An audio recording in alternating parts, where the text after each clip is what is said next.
काय सगळ्या गोष्टी झाल्या तेव्हा माझी शिबिगाळ आणि अमकं तमकं सगळं सगळं सगळं झालं. इथे सुद्धा आज सुद्धा पोलीस बसले, कदाचित पाहिले असेल. आणि एवढं सगळं अंगावर आम्ही घेतलं. आणि एक लक्षात घ्या, लाडकी बहीण ही जेवढी महायुतीला उपयोगी ठरली, त्याचप्रमाणे अख्खा ओबीसी प्लॅन, ओबीसी पूर्ण जो आहे महायुतीच्या याच्याखाली एकत्रित झाला. की आमच्या भवितव्याचं, आमच्या आरक्षणाचं संरक्षण हे महायुती करू शकते आहे. भुजबळ साहेब, आपण गृहमंत्री राहिलायत, उपमुख्यमंत्री राहिलायत. आपण शरद पवारांना सोडून जेव्हा वेगळे झाले, दादांबरोबर आले, तेव्हा त्यांना नेता म्हणून ॲक्सेप्ट करण्यात आपल्याला कधी अडचण आली का? राष्ट्रवादीचे ते पक्षश्रेष्ठी झाले अजित पवार. आता असं आहे ना, याच्या अगोदरच जे आहेत ना, अजित पवार म्हणजे मी 99-2000ला उपमुख्यमंत्री झालो. नंतर मुंबई शहरावर जो पाकिस्तानवाद्यांचा जो हल्ला झाला, तेव्हा R.R. पाटील यांनी राजीनामा दिला, विलासरावांनी त्यांनी. तेव्हा पुन्हा दुसऱ्यांदा मी शपथ घेतली. अशोक चव्हाण मुख्यमंत्री, मी उपमुख्यमंत्री. आणि वर्ष 2-1.5 वर्षांनी जे काही वर्षभराने निवडणूक आली, त्याच्यात परत अशोक चव्हाण आणि मी हे झालं. आणि जेव्हा अशोक चव्हाणावर आदर्श केस झाली, तेव्हा त्यांनी राजीनामा दिला. तेव्हा माझा सुद्धा अर्थात राजीनामा झाला.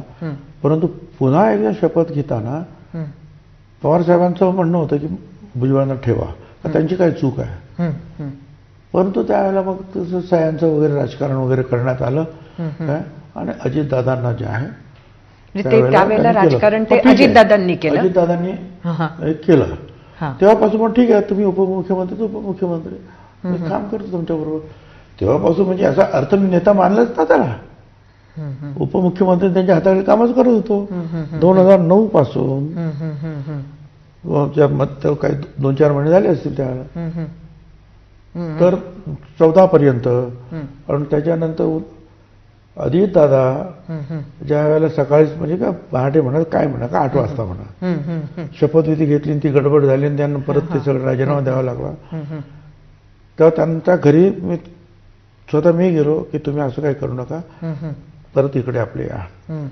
परत शेवटी जे आहे सगळं काही मीटिंगमध्ये, आमची मीटिंग सुरू होती राष्ट्रवादीची आणि इतर जिल्हाध्यक्ष. तर मी सांगितलं की जे झालं ते झालं, अजितदादाला आपण परत घेतलं पाहिजे, अजितदादाला आपण बोलून घेऊया.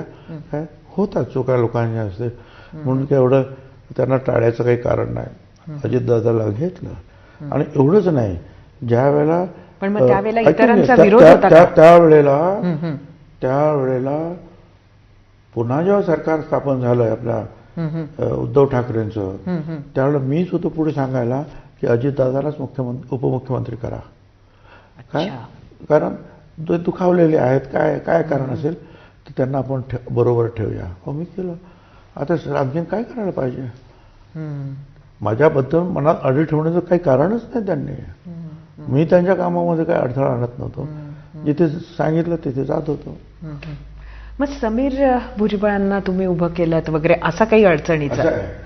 हे बघा, आमच्या देवळालीला फ्रेंडली फाईट झाली. राष्ट्रवादी,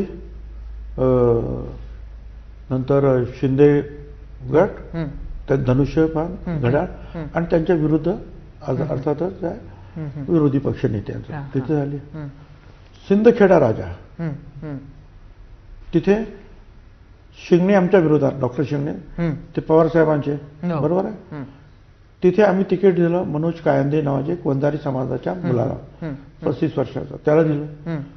त्याच्या विरुद्ध पुन्हा एकदा खेडेकर म्हणून कोण, त्यांना शिंदे साहेबांनी दिलं. म्हणजे परत तिथे फ्रेंडली फाईट.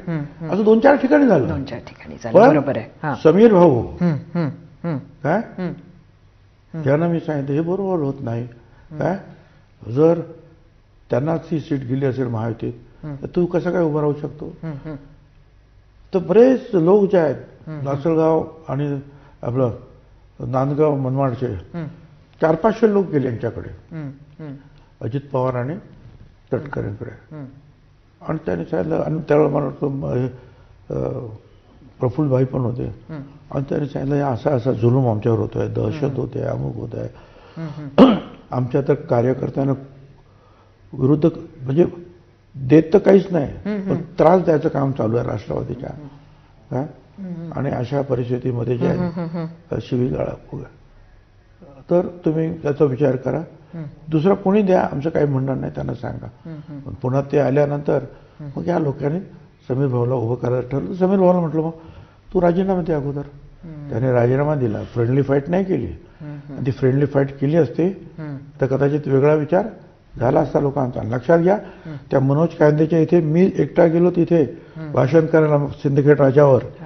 काय आणि तिथे समोर असलेले शिंगणे आणि शिंदे गटाचे जे कोण उमेदवार, त्या दोघांना पराजित करून ते कांदे जे आहेत, मनोज कांदे यंग गाय, ते निवडून आले.